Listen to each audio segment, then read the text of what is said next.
Hello everyone, welcome you to the online lecture series of Basic Electrical Engineering. Today we are doing video number 51 and module 2 AC circuits हम कर रहे हैं और last के दो videos से हम न्यूमेरिकल प्रैक्टिस कर रहे हैं सीरीज AC सर्किट्स के ऊपर, जिसमें RL सीरीज सर्किट के मोस्ट ऑफ द क्वेश्चंस हमने कर लिए हैं। तो आज का जो वीडियो है वो कंटिन्यूएशन में रहेगा, न्यूमेरिकल प्रैक्टिस के लिए ही रहेगा। और आज हम कुछ क्वेश्चंस RC सीरीज सर्किट के बारे में देखने वाले हैं कि RC सीरीज सर्किट में जो क्वेश्चंस करने हैं हमें वो कैसे होंगे, राइट। तो चलिए स्टार्ट करते हैं। सबसे पहले हम सबसे पहला वाला क्वेश्चन ले रहे हैं। The question is a 10 ohm resistor and 400 microfarad capacitor are connected in series to a 60 volt sinusoidal supply. The circuit current is given as 5 ampere. We have to calculate the supply frequency and phase angle between the current and the voltage, right? तो question में आप देख सकते हैं हमें एक resistance दे रखा है और एक कैपेसिटर, तो that means we have a RC series circuit. Also, supply voltage is given as 60 volts and the circuit current is also given here. Let's create the circuit diagram first. Circuit diagram हम बनाएंगे, उसमें हमारे पास एक supply voltage है. This is the supply voltage given as 60 volt, ठीक है. उसके बाद हमारे पास एक रेजिस्टेंस है, एक कैपेसिटर है. रेजिस्टेंस का वैल्यू हमें दिया है 10 ओम, कैपेसिटर का वैल्यू हमें दे रखा है 400 micro farad and the current which is flowing through the circuit is given as 5 ampere, right? तो given quantities में हमारे पास है RMS value of voltage that is 60 volt, RMS value of the circuit current that is 5 ampere, resistance of the circuit is 10 ohm and capacitor as 400 microfarad. That means 400 into 10 to the power minus 6 farad, right? Microfarad का मतलब है 10 to the power minus 6 farad. Alright, चलिए हमें निकालना है number 1, find out करना है frequency, supply frequency calculate करना है, और नंबर 2 फेज एंगल फाई. ये दो चीजें हमसे पूछी जा रही हैं, ठीक है. ओके, नाउ आगे चलते हैं. सबसे पहले हम क्या करते हैं, अब देखिए सर्किट में आपके पास 5 एम्पियर का करंट दे रखा है और 10 ओम का रेजिस्टेंस. अगर आप इस रेजिस्टेंस को इस 5 एम्पियर से मल्टीप्लाई करें तो आपको वोल्टेज अक्रॉस द रेजिस्टेंस मिल जाएगा. तो सबसे पहले हम कैलकुलेट कर लेते हैं the voltage across resistor, that is VR is equals to I into R. We have I as 5 ampere, R as 10 ohm, that will give you 50 volts, ठीक है. उसके बाद आपके पास RC सीरीज सर्किट है, और RC सीरीज सर्किट में अगर आपको RC सीरीज सर्किट का फेजर डायग्राम याद हो तो फेजर डायग्राम हम इसका कुछ इस तरह से बनाते हैं. हॉरिजॉन्टल एक्सिस पे हमारे पास VR होता है, वर्टिकल एक्सिस पर नीचे की साइड में हमारे पास VC होता है, and when you join both of these lines like this, आपके पास यहाँ पर होता है V and the phase angle is given as 5, right. ये फेजर डायग्राम हम बनाते हैं for a RC series circuit, ठीक है. और इसमें जो करंट आपका होगा वो करंट आपका यहाँ पर होता है. दिस इज द करंट जिसके हिसाब से हम कहते हैं कि करंट लीड कर रहा है in case of purely capacitive. आप देखिए ध्यान से, जब हम यहाँ पर एक VC ड्रॉ करते हैं तो उसके बाद पैरेलल में एक दूसरा यहाँ पर फेजर बनाते हैं जिसके थ्रू हम फेजर सम कर सके. तो from the phasor diagram, from phasor diagram हमें यहाँ से एक रिलेशन मिलता है. वो रिलेशन होता है V is equals to root of VR square plus VC square. That means the supply voltage is equals to the square root of the sum of square of the resistive voltage and the square of the capacitive voltage. So we have V, हमें पता है V दे रखा है question में. We have VR, हमने just अभी calculate किया है 50 volts. From here we can easily calculate the voltage of capacitor as under root of V square minus VR square, that will be V is equals to 60 square minus VR square is 50 square. तो ये आपको मिल जाएगा solve करने के बाद 33.17 volts. ये आपके पास VC आ गया. Now what is VC? VC हमें पता है वोल्टेज अक्रॉस कैपेसिटर होता है जिसका वैल्यू होता है I इंटू XC, जिसकी वैल्यू आई है 33.17 वोल्ट्स. यहाँ से हम क्या निकाल सकते हैं, XC, क्योंकि I हमें गिवन है. So we will be calculating XC as 33.17 divided by the current I. I is 5 ampere, right? तो XC आपको मिल जाएगा सॉल्व करने के बाद 6.634 ओम, ठीक है. आपके पास XC आ गया. XC होता है आपका capacitive reactance. So where XC is equals to 1 upon omega C. Right, that is equals to 6.634, right. हमें यहाँ से निकालना है ओमेगा, तो ओमेगा कितना हो गया, ओमेगा हो गया यहाँ पे या फिर हम कहें कि फ्रीक्वेंसी निकालना है, तो after replacing omega equals to 2 pi f, तो फ्रीक्वेंसी हमारे पास आ जाती है f is equals to 1/2 pi C X C, ठीक है। हम फॉर्मूलेज में सारी वैल्यूज को पुट कर रहे हैं। सी हमारे पास है 10⁻⁻6, तो उसको ऊपर ले जाएंगे, हमें मिलेगा ऊपर 10⁻6 डिवाइडेड बाय 2 पाई इंटू सी है हमारे पास 400 माइक्रोफैराड, तो इंटू 10⁻6 हमने ऊपर लिखा है जो कि ऊपर प्लस का हो गया है, मल्टीप्लाइड विद 6.634, राइट, जो कि XC है। After solving we will be getting frequency as 60 hertz, right. हमें यहाँ पर 60 हर्ट्ज फ्रीक्वेंसी मिल गया, तो ये आपका पहला आंसर हो गया सप्लाई फ्रीक्वेंसी का, सप्लाई फ्रीक्वेंसी, ठीक है। पहला आंसर आपके पास हो गया। दूसरे आंसर में आपसे पूछा है phase angle, phase angle phi. Phase angle phi कैसे निकालेंगे, फेजर डायग्राम पे वापस आ जाते हैं। आप फेजर डायग्राम को ध्यान से देखिए, यहाँ पर हम फाई को कैलकुलेट कैसे करेंगे। यहाँ पे आपके पास जो फॉर्मूला बनेगा tan फाई का, फॉर्मूला होगा आपके पास VC अपॉन VR, ठीक है।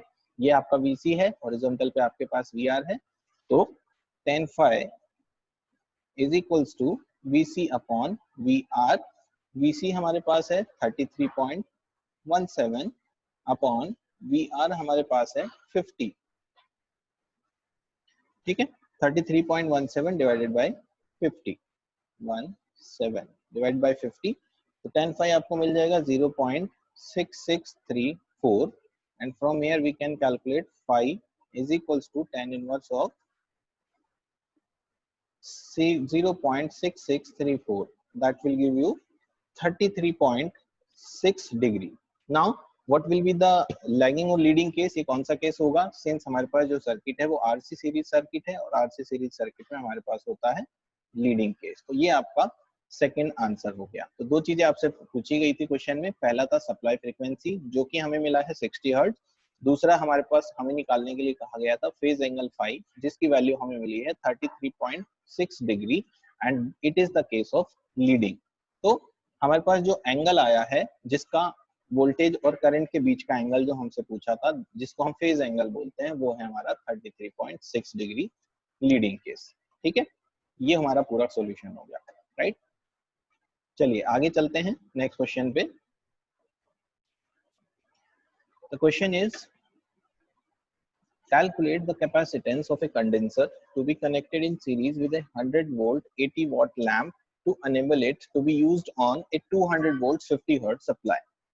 आपको याद हो हमने पहले भी कुछ इस तरह के क्वेश्चंस किए हैं, जिसमें हमने एक लैंप को जलाया था, एक बार उसमें सीरीज में रेजिस्टेंस कनेक्ट करके लैंप को ग्लो किया था, एक बार उसमें इंडक्टर लगा के एक लैंप को ग्लो करके देखा था, इस बार आपको कैपेसिटर लगा के लैंप को ग्लो करना है। तो केस बिल्कुल वैसा ही है कि आपके पास एक बल्ब है जिसकी रेटिंग आपको दे रखी है 100 वोल्ट 80 वॉट, इस लैंप को आपको 200 वोल्ट की सप्लाई पे चलाना है, तो उसके साथ कितनी वैल्यू का कंडेंसर लगाया जाए, कंडेंसर दैट मींस कैपेसिटर, कि वो ग्लो हो जाए। यानी कि आपके पास एक सप्लाई वोल्टेज है 100 वोल्ट, सॉरी 200 वोल्ट्स 50 हर्ट्ज, ठीक है, और आपके पास एक बल्ब है, let us represent that bulb by using A register.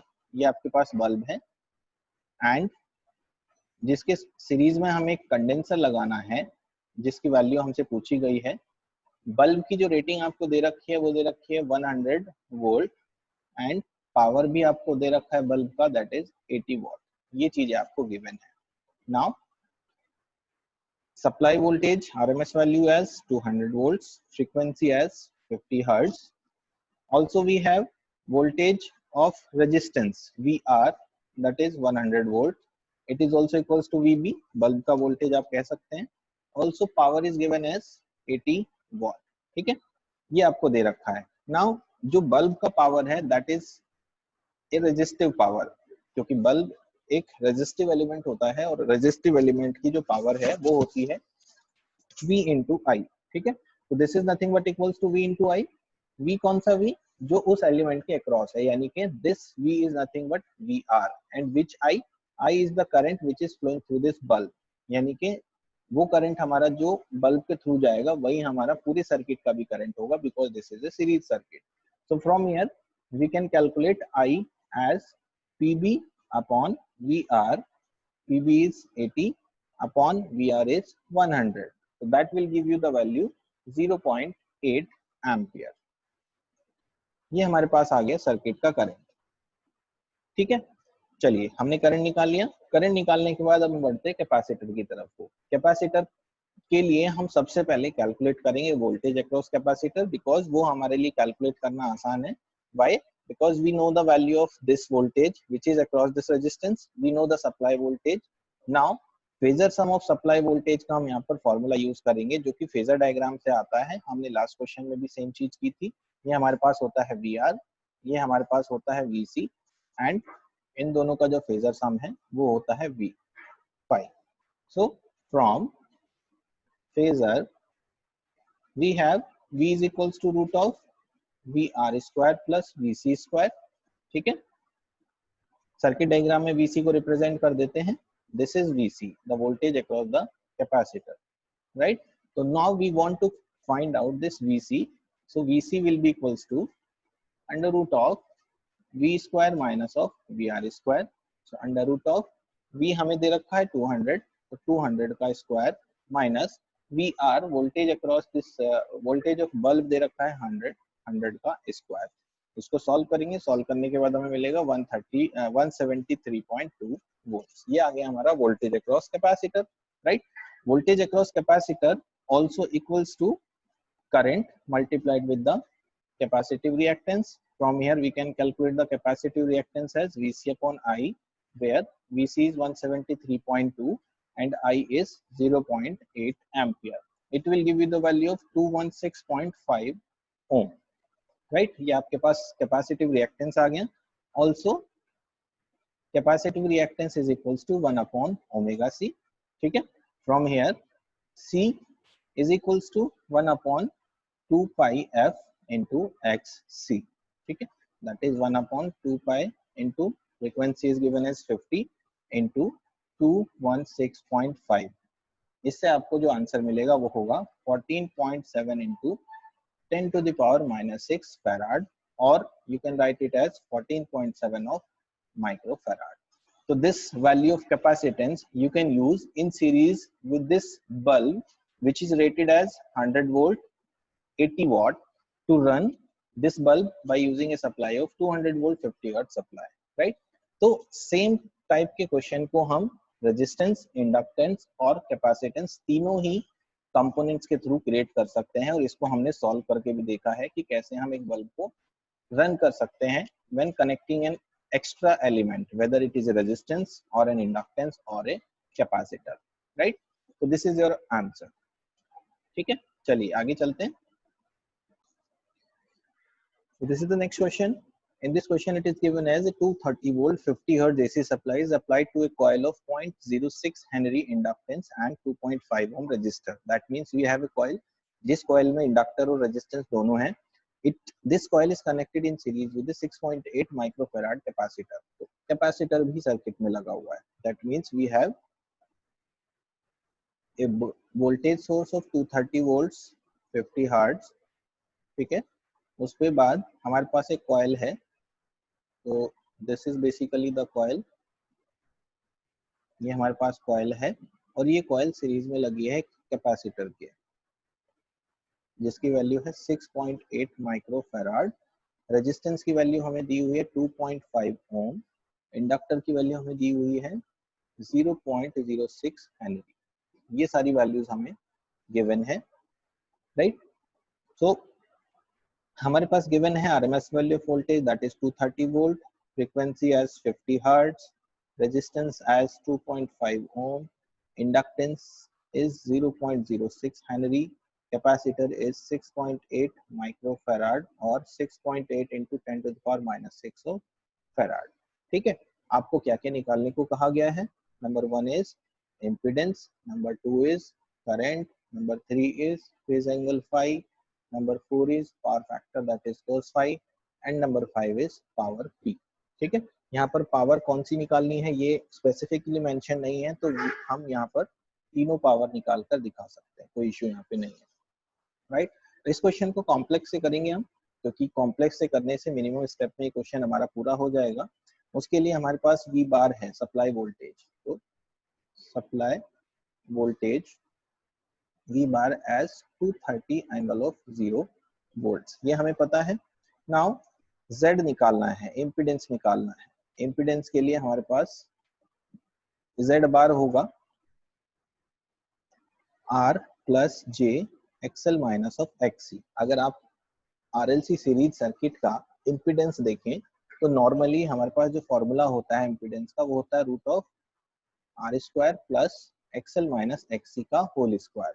अब ध्यान दीजिए कि हमारे पास XL बड़ा है या XC बड़ा है अभी हमें नहीं पता, ये हमें ऑटोमेटिकली पता चल जाएगा जब हम फाइनली फाई का वैल्यू कैलकुलेट करेंगे। तो यहाँ पर आपको इस चीज के बारे में सोचने की जरूरत नहीं है कि यहाँ पे XL पहले लिखेंगे या XC पहले लिखेंगे।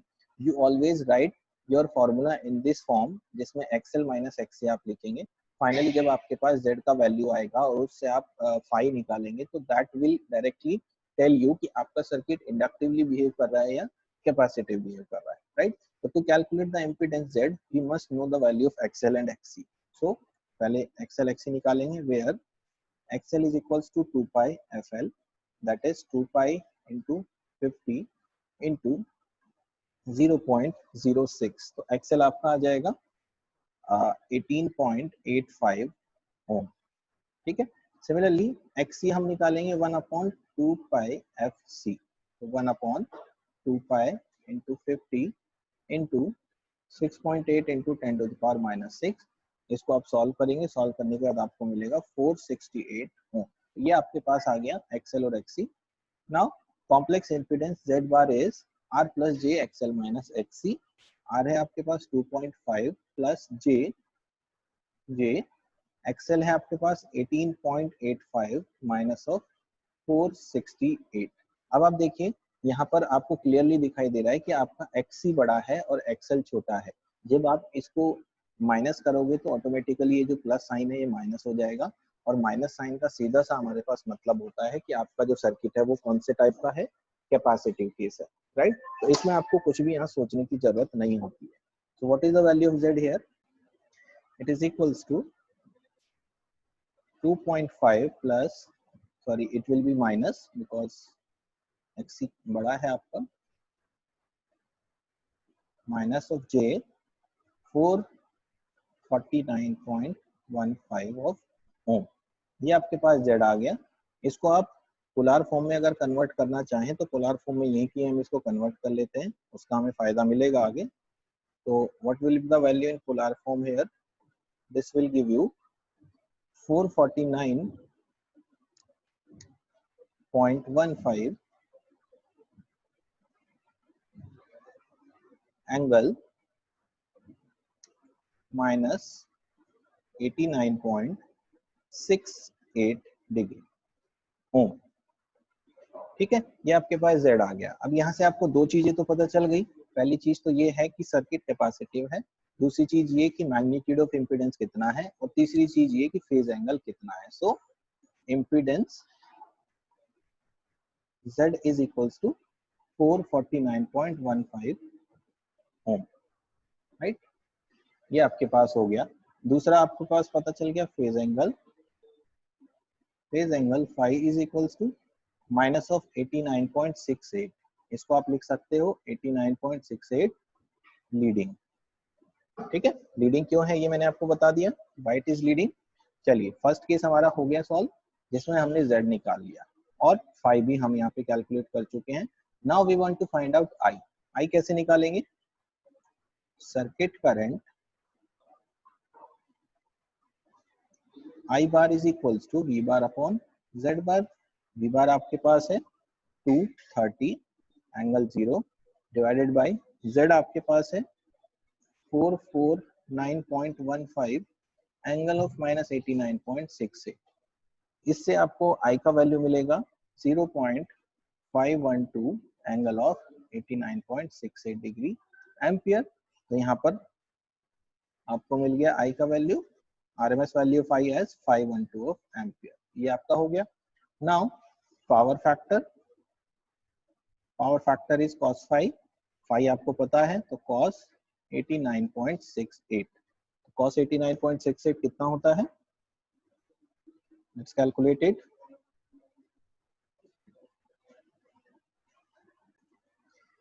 ये हो जाएगा 0.00558 लीडिंग. ठीक है, ये आपका पावर फैक्टर हो गया. उसके बाद हमें कैलकुलेट करना है पावर. कॉम्प्लेक्स पावर निकाल लेते हैं हम ताकि हमें सारी पावर्स एक साथ मिल जाएंगी. Complex power S bar is equals to V bar into I bar का कॉन्जुगेट. V बार है हमारे पास 230 angle of 0 multiplied with I bar आपके पास है 0.512 एंगल कॉन्जुगेट करना है तो एंगल रिवर्स हो जाएगा, माइनस का हो जाएगा 89.68 डिग्री. ठीक है, यहाँ से आप इसको सॉल्व करेंगे. सॉल्व करने के बाद आपको मिलेगा 0.657 माइनस J117.75. राइट. अब नेचुरली आपका जो कॉम्प्लेक्स टर्म है, इमेजिनरी टर्म है, वो माइनस का ही आना चाहिए था बिकॉज आपके पास कैपेसिटिव सर्किट है जो जिसमें सर्किट में कैपेसिटर का इन्फ्लुएंस है. राइट. इसको जब आप कंपेयर करेंगे तो you will have active power P is equals to 0.657 watt. Reactive power Q is equals to 117.75 VAR. यहाँ पर आपको नेगेटिव साइन लिखने की जरूरत नहीं है, ये हमें पता चल गया ऊपर. It is done. And what about apparent power? Apparent power S is equals to, उसके लिए हमें जो ऊपर क्वांटिटी मिली है उसको हमें पोलर फॉर्म में कन्वर्ट करना होगा, जो वहीं पर लिख लेना चाहिए हमें. तो it is equals to 117.76. Again angle will be the same जो ऊपर हमें मिला था 89.68. राइट. ये हमारा एंगल हो गया. So the apparent power is equals to 117.76 volt ampere. ये हमारी पावर हो गई तीनों की तीनों. ठीक है, तो this is how we have to solve a question जो आरएलसी सीरीज सर्किट में हमें दिया जाता है. ये सिंपल क्वेश्चन था एकदम, जिसमें सारी चीजें हमें पता थी. सिंपल हमें बस अपना फंडामेंटल लगाना था और उससे हमें सॉल्व करना था. ठीक है, ओके, चलिए आगे चलेंगे. सो हमारा नेक्स्ट क्वेश्चन है a coil of resistance 8 ohm and inductance 0.03 Henry is connected to an AC supply at 240 volt 50 hertz. Right. हमें कहा गया है कि कैलकुलेट करिए the current, the power and the power factor. ये फर्स्ट पार्ट है question का. उसके बाद इसी क्वेश्चन में आगे फर्दर ऐड करके हमें दिया है कि अगर एक कैपेसिटर को सर्किट में सीरीज में लगाया जाए, इसी ऊपर वाले सर्किट में जो फर्स्ट केस में हमारे पास था, और कुछ कंडीशंस हैं कि उस केस में जब हमने कैपेसिटर को लगाया तो आपका जो करंट है जो पहले केस में फ्लो हो रहा था वो करंट अभी भी सेम रहना चाहिए, और दूसरी चीज जो पावर है वो भी सेम रहनी चाहिए. ये दो चीजें यहाँ पर मस्ट है, ये दो चीजें यहाँ पर सेम करनी है. तो सबसे पहले हम फर्स्ट पार्ट पे कॉन्सेंट्रेट करेंगे. फर्स्ट पार्ट को सॉल्व करने के लिए हमारे पास एक रेजिस्टेंस और इंडक्टेंस है जिसको एक सप्लाई के अक्रॉस लगाया गया है. तो ये है हमारे पास 240 वोल्ट का सप्लाई और फ्रीक्वेंसी है हमारे पास 50 हर्ट्ज. ठीक है, और R और L को लगाया गया है सप्लाई के साथ. R का वैल्यू है हमारे पास 8 ओम, L का वैल्यू है हमारे पास 0.03 हेनरी. ठीक है, ये सिंपल सा क्वेश्चन है आरएल सीरीज सर्किट का जिसमें आपको current, power factor and power निकालना है. सबसे पहले अगर करंट की बात करें, करंट क्या होगा? Current I bar has to be equals to V bar upon Z bar, where V bar is equals to हमें पता है 240 एंगल ऑफ 0 डिग्री वोल्ट्स है, and Z bar has to be equals to R plus J XL. यानी कि हमें R और XL दोनों की जरूरत पड़ेगी. सबसे पहले XL निकाल लेते हैं. We have R as 8 ohm and XL is 2 pi FL, that is 2 pi into 50 into 0.03. ठीक है, सॉल्व करने के बाद हमें मिल जाएगा 9.424 ओम. ये हमारा एक्सेल आ गया. Now z bar is equals to 8 plus j 9.424. इसको अगर पोलर फॉर्म में कन्वर्ट कर लेते हैं तो पोलर फॉर्म में हमें मिल जाएगा 9.424 को पोलर फॉर्म में कन्वर्ट करेंगे तो वी विल गेट 12.36 एंगल 49.67 ओम। ये आपके पास है, right. Now what will be the value of current I? Now I bar is equals to 240 angle 0 upon 12.36 angle of 49.67 degree. ठीक है, तो 240 अपॉन 12.36 होता है आपका 19.42 और एंगल आपका हो जाएगा minus of 49.67 degree of ampere. तो ये आपका करंट आ गया। आरएमएस वैल्यू ऑफ करंट आपको चाहिए तो आपको मिल जाएगा 19.42 एम्पियर। ये आपका आरएमएस वैल्यू ऑफ करंट है। दूसरी चीज आपको चाहिए पावर। ठीक है, पावर फैक्टर पहले कैलकुलेट कर लेते हैं बिकॉज हमें फेज एंगल पता चल चुका है। Phase angle phi is equals to 49.67 degree and power factor is cos phi is cos 49.67। cos 49.67 आपका होगा 0.647 0.647. It will be lagging in nature because we are dealing with the RL series circuit. Now we have to calculate power. Power P is equals to VI cos phi watt, where we have the RMS value of V as 240 into RMS value of current as 19.42 into cos phi is 0.647. So 240 into 19.47, sorry, for 2 into 0.647 will give you 3015 3015.53 वाट। तो ये आपके पास final solution हो गया part number 1 का। अब part number 2 पे चलते हैं।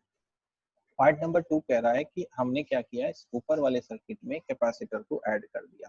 कैपेसिटर को ऐड कर देते हैं। ये R था, ये L था, ये हो गया C, जिसकी वैल्यू अननोन है, हमें नहीं पता। हमारे पास R है 8 ओम, L है 0.03, 8 ओम 0.03 हेनरी। सप्लाई है हमारे पास 240 वोल्ट 50 हर्ट्ज का। ठीक है, ये सेकंड पार्ट है। फर्स्ट पार्ट हम कर चुके हैं, यहाँ से सेकंड पार्ट हम शुरू कर रहे हैं। तो कैसे करेंगे इसको? आपको यहाँ पर कंडीशन दी हुई है कि आपका जो करंट है आई वो सेम रहना चाहिए जो पहले था। हमारे पास करंट कितना था, 19.42 एम्पियर ही होना चाहिए। तो 19.42 एम्पियर होना चाहिए। साथ ही साथ जो पावर है वो भी सेम रहनी चाहिए, दैट इज 3015.53 वाट। ये दोनों चीजें कहीं है कि सेम रहनी चाहिए जो प्रीवियस वाले केस में था। ठीक है, तो कैसे करते हैं हम इसको? हमारे पास इस सर्किट का इम्पीडेंस जो होगा, impedance Z, that will be equals to root of R square plus XL minus XC का whole square.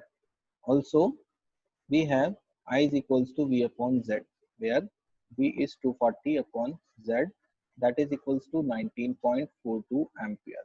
So from here you can easily calculate the value of Z as 240 upon 19.42 ampere, that is equals to 12.358 Om.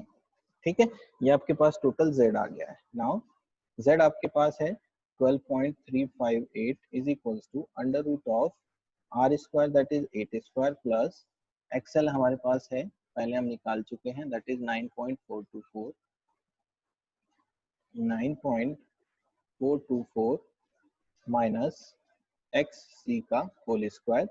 From here we can calculate XC as, इसको हम square कर देते हैं both side पे, square is equals to 8 square plus 9.424 minus xc का whole square. इसको solve करेंगे कितना हमें मिल जाएगा, ये हो गया 88.72 is equals to 9.424 minus xc का होल स्क्वायर। इस होल स्क्वायर को ओपन कर लेते हैं। 9.424 का whole square is equals to 88.81 plus xc का स्क्वायर माइनस 18.848 xc। ठीक है, ये हमें यहाँ पे मिल गया है। Now we want to calculate the value of xc from here। हमें यहाँ से जो इक्वेशन मिल जाएगी that will be xc square minus 18.848 xc plus 0.09 is equals to 0। Let's solve this equation for xc। We get xc is equals to 18.843 ohm and second answer of xc we get 4.776 into 10 to the power minus 3 ohm, right. तो अब देखिए जो second वाला जो हमें answer मिला है बहुत ही स्मॉल वैल्यू है xc का, ठीक है, जो बहुत ही स्मॉल वैल्यू है xc का, जो कि पॉसिबल नहीं है, क्योंकि कैपेसिटर को अगर आप नॉर्मली देखते हैं तो माइक्रोफैराड मिलीफैराड में होते हैं, और माइक्रोफैराड या मिलीफैराड में जब भी आप कैपेसिटिव रिएक्टेंस की वैल्यू निकालते हैं तो वो हमेशा हंड्रेड्स या समथिंग इस तरह का कोई वैल्यू होता है, राइट, मोर देन 10 या मोर देन 1 ऐसा कोई वैल्यू होता है। This is very small value, तो consider this value of xc from here. ठीक है, let us say this is the correct answer of xc। Now we have xc is equals to 18.843 ohm। From here xc is equals to होता है 1 upon omega c, that is 18.843, and c is equals to 1 upon 2 pi f into 18.843, that is equals to 1.2 pi into 50 into 18.843। this will give you 1.689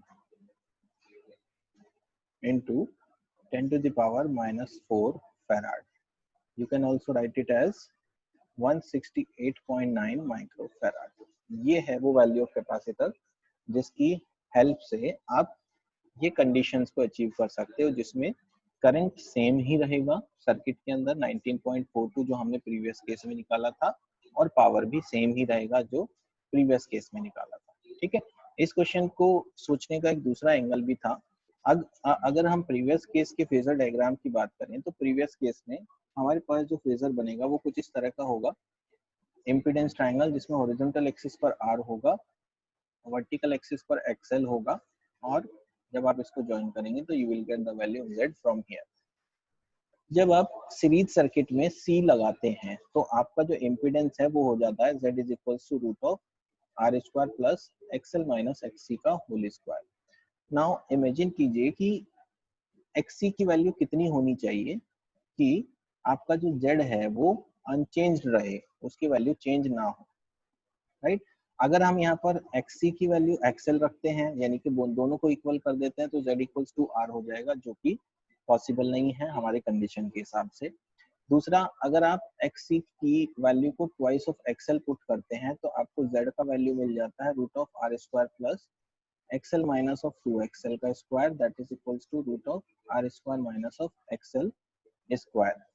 ठीक है, ये ultimately आपके पास जो value है this will be positive, because ये minus minus plus हो जाएगा, तो R square plus XL square. तो ध्यान दीजिए कि ये जो केस है Z का, ये बिल्कुल वही वाला केस है जो हमारे पास प्रीवियस वाला केस में आता है, यानी कि XC का वैल्यू ट्वाइस ऑफ FL होना चाहिए, ट्वाइस ऑफ XL होना चाहिए, अगर आपको ये कंडीशंस को फुलफिल कराना है तो। क्योंकि करंट तभी सेम होगा जब आपका Z सेम रहेगा, और Z सेम रखने के लिए आपको XC का value twice of XL consider ही करना ही होगा, जो हमारी कंडीशन के हिसाब से है। और अगर आप XC को ट्वाइस ऑफ XL रखते हैं तो आपको बिल्कुल सेम वही वैल्यू मिलेगी जो हमने यहाँ पर कैलकुलेट की है, 18.843। देखिए हमारा जो XL था वो था 9.424, if you multiplied it with 2 you will get 18.848, ये है 18.843, तो approximately we got the same value, right. तो ये एक दूसरा एंगल था यहाँ पर इसको सोचने का, इस क्वेश्चन को कि किस तरह से हम यहाँ पर सोच सकते हैं, बिकॉज यहाँ पर जो इंपॉर्टेंट चीज है वो करंट है, एंड करंट सेम सिर्फ एक ही कंडीशन में बना रह सकता है, वो तब जब आपका इम्पीडेंस चेंज ना हो, इम्पीडेंस सेम रहे, राइट। और इम्पीडेंस सेम रखने के लिए you must have the value of XC is equals to twice of XL, then only you will get the value of Z same as in the previous case, जो कि first case में हमारे पास था, ठीक है। तो इस तरह से हम ये जो क्वेश्चंस हैं RL, RC, RLC के, ये कुछ इस तरह से अटेम्प्ट करते हैं। इसमें हमारे पास मल्टीपल कंडीशंस दी होती हैं, जहां आपको कभी कोई वैल्यू दी गई होगी, कोई वैल्यू मिसिंग होगी जिसको आपको कैलकुलेट करने के लिए दिया जाएगा, और कुछ रिलेशंस दिए जा सकते हैं, करंट, वोल्टेज, इम्पीडेंस। तो यही सारी टर्म्स हैं, इसमें से कोई भी नई टर्म हमारे पास नहीं आती है कि हम किसी भी नई टर्म को यहाँ इंट्रोड्यूस नहीं करते हैं, सारी वही सब चीजें हैं। तो आपको क्या करना है, क्वेश्चन को अच्छे से समझना है कि उसमें क्या क्या दिया जा रहा है, उसके बाद उस क्वेश्चन में क्या निकालना है ये आपको देखना है, और क्या क्या रिलेशंस आप वहाँ यूज कर सकते हो एज पर द डेरिवेशन जो हमने सब किए हैं। अगर आपको ये सारी चीजें बहुत अच्छे क्लियर हो जाती हैं तो आप बहुत इजीली इन सारे क्वेश्चंस को आसानी से अटेम्प्ट कर पाएंगे, राइट। तो आई थिंक हमने सफिशिएंट क्वेश्चंस कर लिए हैं RL, RC और RLC के ऊपर। अब कोई भी क्वेश्चन आपको अगर आता है तो आप उसको आसानी से सॉल्व कर सकते हैं। स्टिल अगर आपको लगता है कि आपको किसी क्वेश्चन में आप स्टक हो गए हैं, नहीं समझ में आ रहा है, तो आप मुझसे पूछ सकते हैं। आपको डिस्क्रिप्शन बॉक्स में जो लिंक्स दिए गए हैं या कमेंट बॉक्स के थ्रू आप मेरे थ्रू मुझे आप अपने कमेंट में लिख सकते हैं कि कोई क्वेश्चन आपसे अगर नहीं बन रहा है, तो I will definitely try to solve your queries, right. तो यहाँ हम सीरीज AC सर्किट के जो न्यूमेरिकल्स हैं उनको क्लोज करते हैं। नेक्स्ट जो वीडियो हम करेंगे, उस नेक्स्ट वीडियो से हम आगे फर्दर टॉपिक्स के साथ प्रोसीड करेंगे, ठीक है। Thank you so much for watching this video, thank you.